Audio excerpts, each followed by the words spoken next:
Assalamu alaikum urmattуу Tez Kabar kanalının görүүчүлөрү, урматтуу мекендештер, бизнесмендер, ишкерлер, саламатсыздарбы? Мен азыр касиеттүү ысык көлдүн жээгине Чолпон Атага келдим. Көлдүн жээгинде Чолпон Атанын кире беришинде конок үйү сатылат экен. Мына ошону сиздерге тартып көрсөтүп коеюн. Эгер көл жээгинен иш баштайын десеңиз, бизнес кылам десеңиз, мына ушул чыгарылышыбызды аягына чейин көрүңүз. Мен азыр Бишкектен чыгып, балыкчыга андан өтүп Чолпон Атага кирип келдим. Чолпон Атанын кире беришинде, жакшы билесиздер, Карой айылынан өткөндөн кийин пост гайынын жанында турам туугандар. Мына милиция бөлүмчөсү, андан өткөндөн кийин бул жерде Чолпон Ата шаары деп жазылып турат. Ушул шаарга кирип келе жатканда милиция бөлүмчөсүнө жеткенде анын жанындагы оң тарапка бурулган ушул көчөгө бурулуп ылдыйга болгону 500 метр түшөсүз Акун пансионатынын дарбазасынын жанындагы конок үйү сатууга коюлуп атат. Көл жээгине болгону 200 метр жакын экен. Азыр барып көрсөтөбүз. Кана жүрүңүздөр. Мынакей туугандар, мен жетип келип калдым. Трассадан болгону 500 метрдей жүрүп келесиздер. Дал ушул жерге келгенде Акун пансионатынын дарбазасынын маңдайында оң тарапта көрүп турасыздар, төрдө 2 кабаттуу имарат конок үйү сатылат. Алдындагы бул жакта жаңы курулган имараты кафеси менен. Мына жайгашкан жерин жакшылап карап алыңыздар. Акун пансионатынын кире бериши дарбазасынын маңдайында болуп калат. Бул жагы Акун пансионатына кире бериш дарбаза, посту. Сол жактагы дарбаза менен жай мезгили дайым ачык турат экен. 200 метр барып, көлгө эс алуучулар түшүп келе берет экен. Көл көрүнүп турат. Көрдүңүздөрбү? Аябай жакшы экен туугандар. Анда жүрүңүздөр. Дагы бул жакта ылдыйракта Акбермет деген жана ысык суу чыккан жер бар. Эс алуучу жай. Ошого дагы жакын болуп калат. Анда келиңиздер, бир катар сиздерге көрсөтүп берели. Чекеден көрсөтөбүз. Муну бүгүн сиздер келишим менен жакшылап бир баага токтолуп, ээсинен сатып алып койсоңуздар, жай мезгили эртең эле сезон башталат. Кудай кааласа иштейсиздер иншалла. Бул 2 кабаттуу имаратта конок үйүндө жалпы биринчи кабатында 9, экинчи кабатында 9, 18 номер бар туугандар. 18 номер. 2, 3, 5 адамдык номерлер. Жалпы 300 квадрат чыгат экен. Жер аянты болсо Кызыл китеп боюнча 13 сотук, андан сырткары мына дуалдын сыртында ылдый тарабында дагы 5 сотук жерди ушу жергиликтүү бийликтен, жергиликтүү органдан туугандар ушу жашыл китеби менен көп жылга келишимдин негизинде ушу унаа токтотуучу жай катары ижарага алып атыптыр. Бул жактагы келечекте ушу унаа коюучу жай катары иштейт. Бул жака менчик трансформатор орнотуптур, өздөрүнө гана трансформатор коюптур. Көрүп турасыздар, трехфазга киргизген, айланасын тоскон. Мында болсо жаңы имаратты курган, экинчи кабатында дагы ошо жаңы курган экен, жеңил конструкция менен. Жалпы 5 номерлүү үстүндө номерлер бар, эс алуу бөлмөлөрү. Асты болсо жаңы курулган иштей элек кафе. Сип панель менен курулуптур бул өзү, ОСБ каражаттары менен. Бул жактан мына түз эле асфальт жол менен келе жатканда чек ара мына ушул дуалдын кырынан башталат. Бул жагы Кызыл китеп боюнча ушул дуалдын кырына туш болот. Кызыл китеп боюнча жана 13 сотуктун чек арасы мына ушул дуалдын тушуна чейин ушул туштан болуп эсептелет экен. Бул жака дагы атайын жана унаа токтотуучу жай, же болбосо кире бериш катары ушул жерге площадка кылуу максатында алдына кеңири место калтырыптыр. Келечекте мына ул дуалдын астына жанагы набайкана, шашылык пышырган, же болбосо ошол сыяктуу гриль пышырган, ушул сыяктуу дагы бир соода сатык кыла турган жайларды уюштурууну пландаштырган экен. Сырткы фасадына дагы декор чачыптыр, көрүп турасыздар. Эшик терезелери болсо алюмин каражаттары менен, профилдери менен жасалыптыр. Анда жүрүңүздөр, бир катар сиздерге кирип көрсөтөлү. Мына бул сол тараптагысы бир 50 квадраттын тегерегинде экен, бул жагы дүкөн. Оң жактагы эшиктен киргенде бул жагы кафе болот. Кана, бисмилла деп кирели дагы чекеден көрсөтөлү. Кирип келдик, мына кафе дап-даяр иштеткенге полун кафел кылган. Киргенде эле бул жака суу чыгарып койгон, колду жууп, анан бул жака коноктор отура берет. Кафени иштеткенге стол стулундагы бүт алып келип койгон. Көрдүңүздөр? Те төрүндө болсо ашкана, очокканасы бар. Кухня ошол жакта.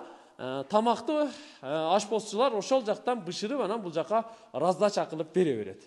Тейлөө ушул жакта жүрөт туугандар. Сыртынан дагы кирип чыкканга бул жака атайын эшик коюп койгон. Бул жакты иштетип эми баштайбыз деп жакшылап пландаштырган экен. Мынандай нержавейка полкаларды жасап, мынандай текчелерди жасап, нарака анча-мынча оборудованияларды коюп, идиш аяктарды коюп, полун кафелдеп, потолокторун жасап, айланасын тосуп, ушинтип бул жакты кухняны дагы жакшылап жасаган экен туугандар.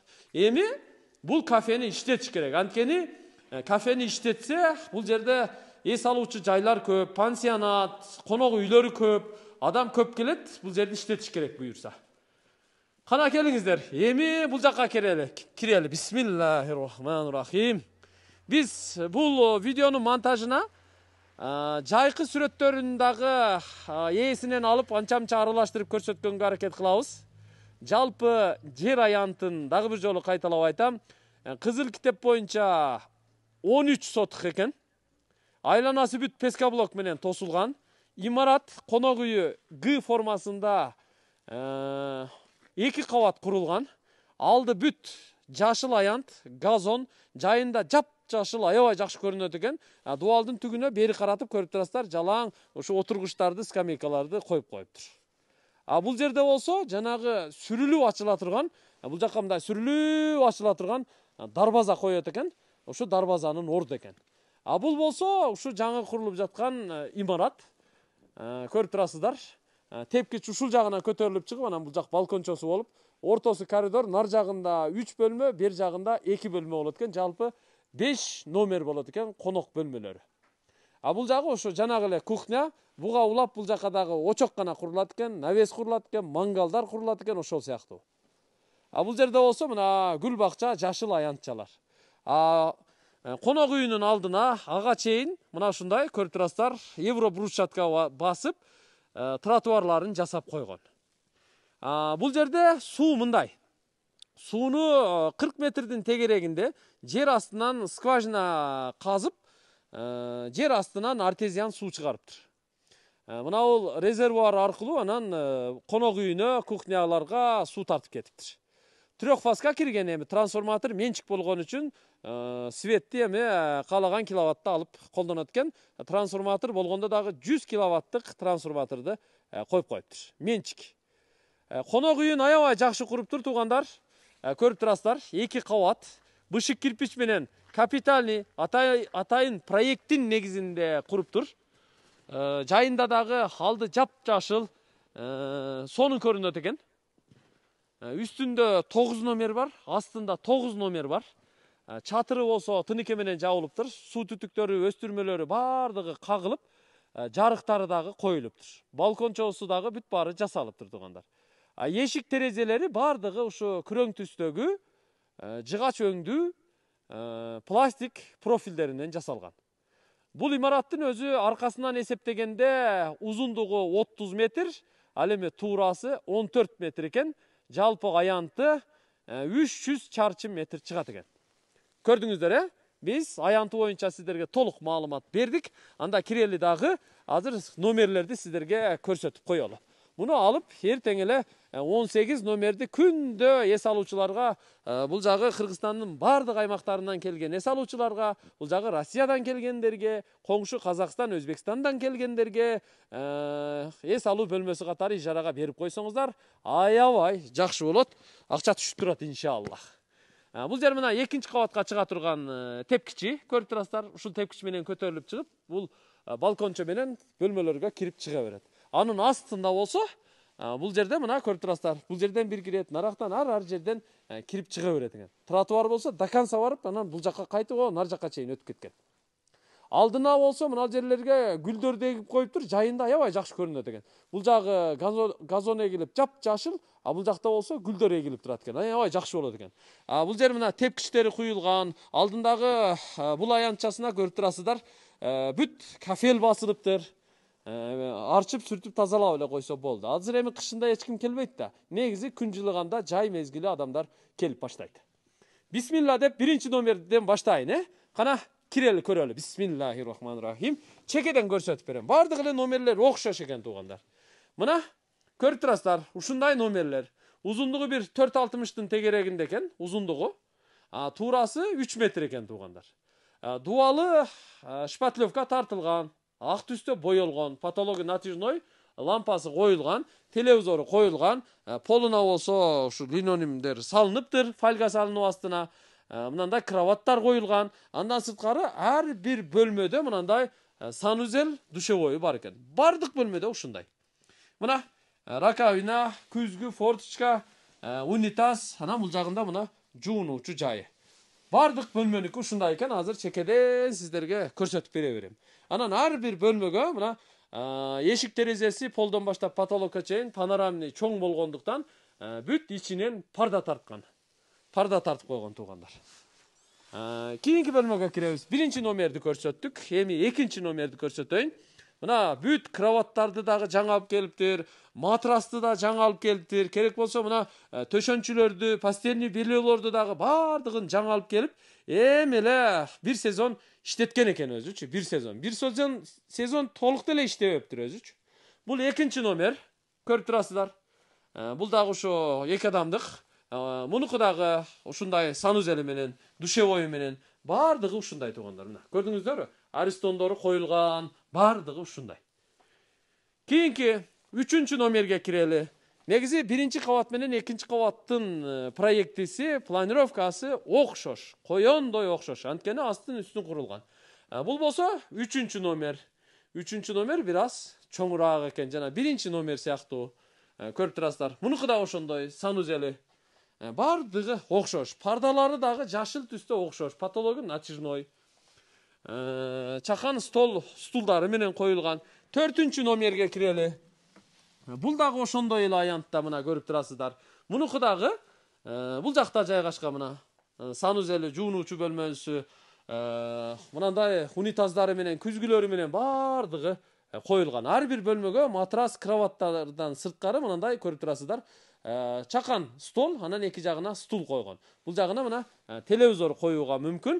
3төн кроват батырса да болот. Бул жакка мына 2 кроватты семейный кылып жанаштырып койсо да болот негизи. Үчөөнү раздельный кылып 3 башка койсо да болот. Бир комнатага өзү 3 киши батырса болот экен.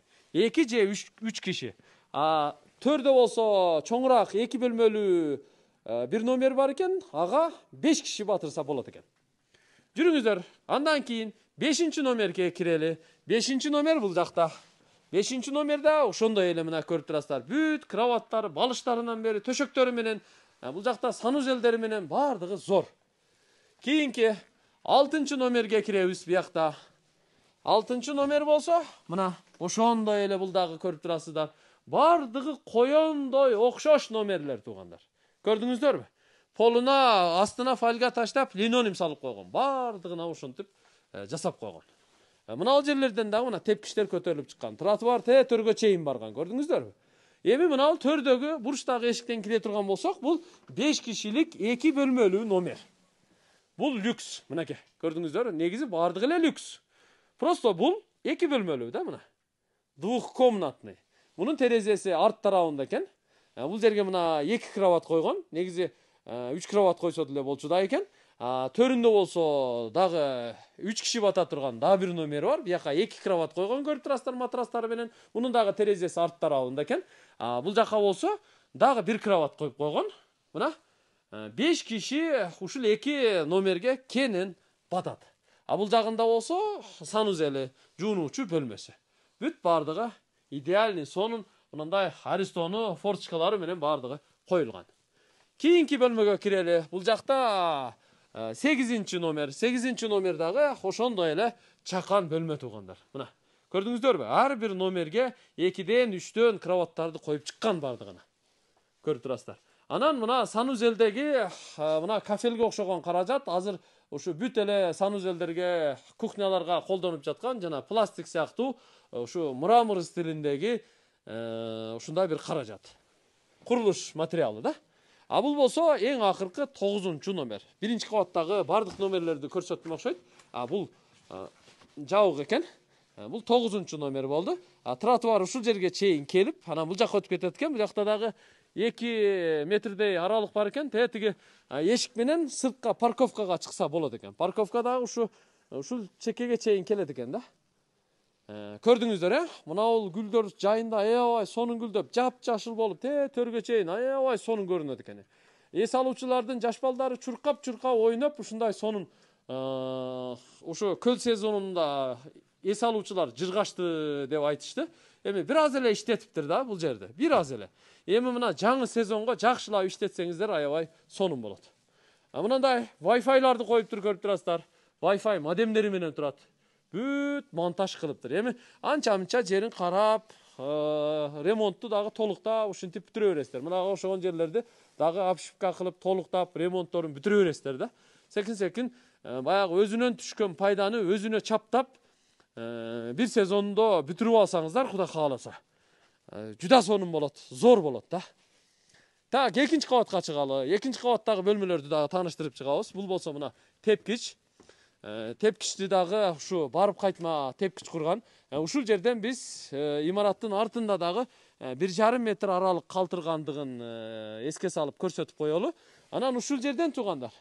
Бул имаратка улап, тепкичке улап, бияка дагы бир 10 метрдей бир 4 номер түшө турганбы, 3 номер түшө турганбы, балким о кухняга чейин улаппы, дагы ушул имаратты 2 кабат кылып, бул жака дагы бая адам көбөйүп кетсе, сезон жакшы болсо, талап болсо, ушул жака дагы имарат курса болот экен да. Ушундай эле гостевой дом.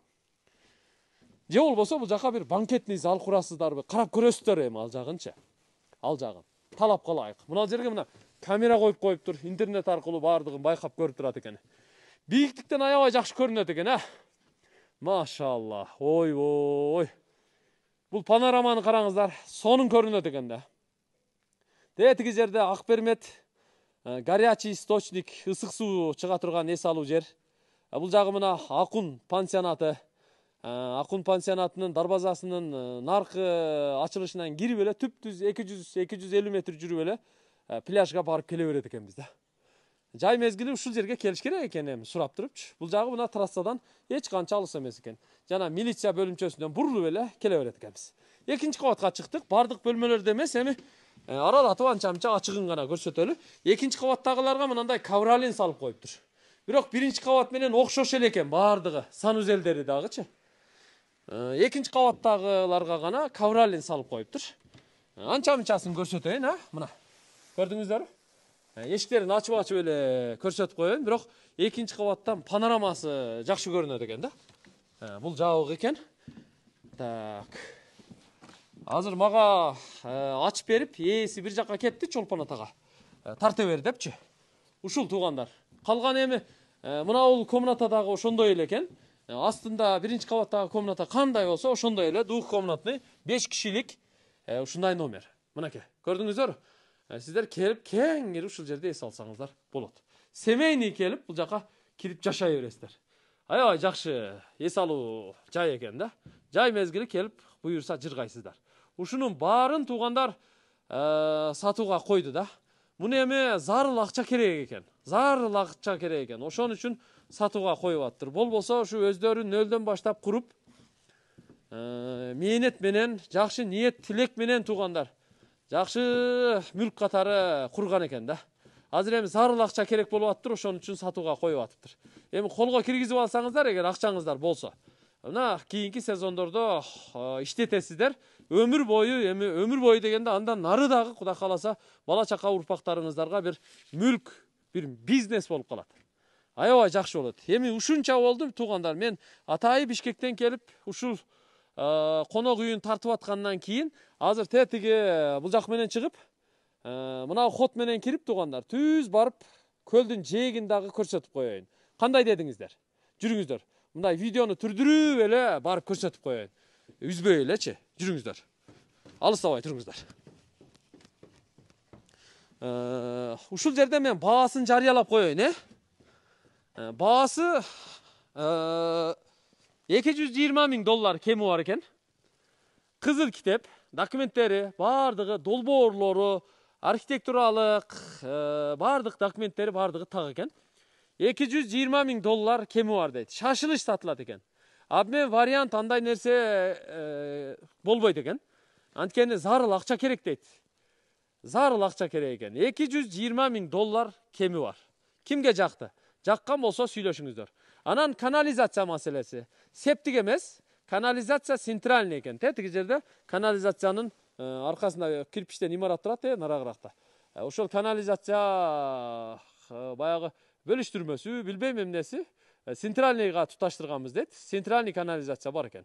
Свет, менчик трансформатор болсо, суу жер астынан чыкса, канализация центральный болсо, аябай перспектива жакшы экен да.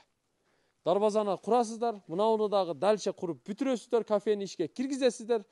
Бияк кухня иштейт, сезондо гүлдүрөтөсүздөр буюрса. 220 миң доллар кеми бар. Көл жээгинде көрүшөбүз, кана жүрүңүздөр, барып көрсөтөйүнчү. Алыстабай туруңуздар. Азыр барып көрсөтөбүз. Жүрүңүздөр.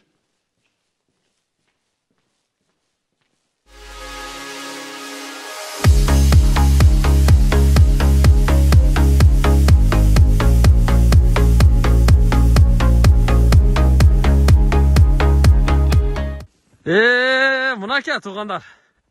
Мен жетип келип калдым. Көрдүңүздөр? Сатыла турган конок үйү көлдүн жээгине аябай жакын экен. Биз 200 метр деп жатат элек. Негизи 200 метр эмес, 200 метрден бир аз көбүрөөк чыгат экен. Мен 300 метрдей кадамдап келдим окшойт. 300 метр деп болжолду айтып кое берели. Ушул дарбазадан кирип эле дубалдын асты менен жол менен түп-түз эле келет экенсиздер. Бул жагы Акун пансионатынын пляжы экен. Бул жакта пирстер да бар экен, мына көрүп турасыздар. Көрдүңүздөр, катар-катар жайгашыптыр. Мына бул жакта да бар экен. Пляж аябай кеңир экен. Жакшы, перспективасы жакшы экен да. Бул жагы мына көл. Ысык көл. Эгер жаккан болсо, конок үйүн алып, уже ишти баштай берсеңиздер болот туугандар. Кыштын камын жазда көр дейт го кыргызда. Жайдын камын кышта көрө бериңиздер. Аманчылыкта көрүшөлү, тынч болуңуздар. Ассаламу алейкум. Ва рахматуллахи ва баракатух. Көлдүн суунун тунуктугун караңыздар, машаллах.